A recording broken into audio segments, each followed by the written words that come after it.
Lutuin na natin guys. Nagpainit na tayo ng kawali na merong oil. Lagyan na natin ng bawang.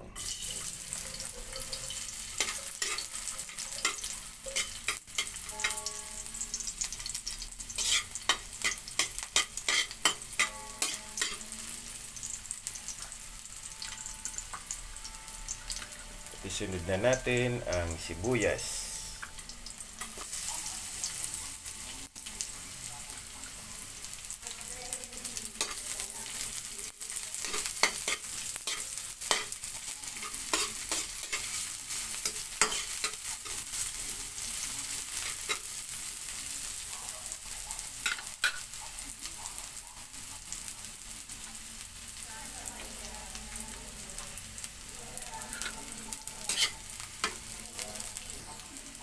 At ihalo na natin ang corned beef.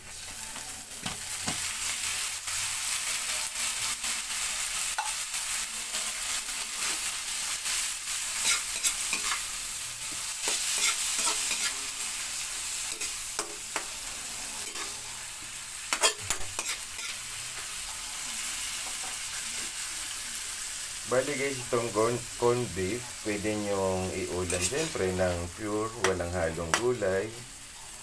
Pero ako po ay mas prepared ko siyang haluan ng gulay tulad ng repolyo para at least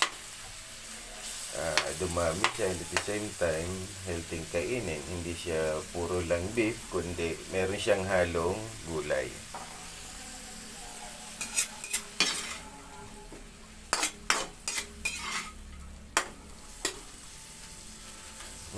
Bango.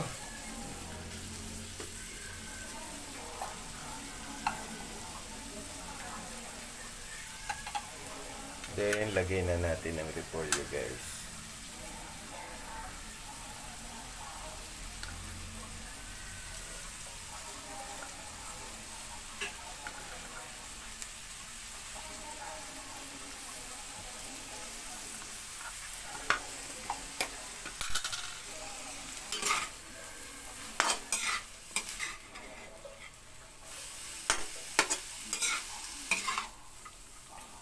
Alam niyo ba guys na ang repolyo ay rich in iodine?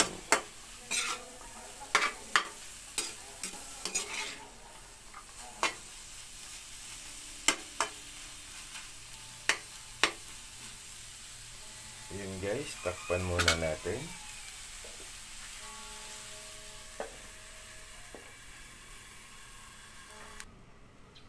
Silipin na natin guys kung luto na siya. Ang repolyo naman ay saglit lang naman din siyang maluto. Yan, nagtubig na siya.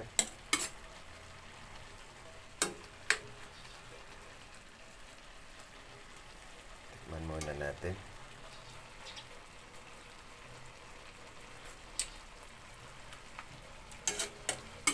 Okay na, malasa na kahit di na siya lagyan ng asin.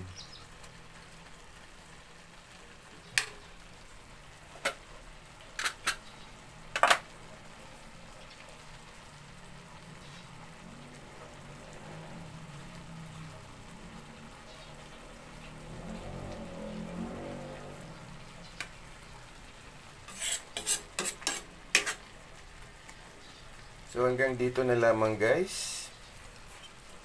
Stay safe, drive safe, and stay healthy. At abangan pa po ang susunod nating mga vlogs.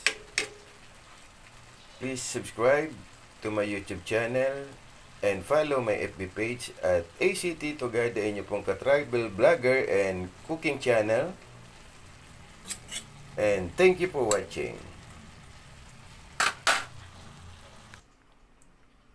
Yan, luto na rin ang ating kanin. Happy lunchtime sa inyong lahat mga ka-travel.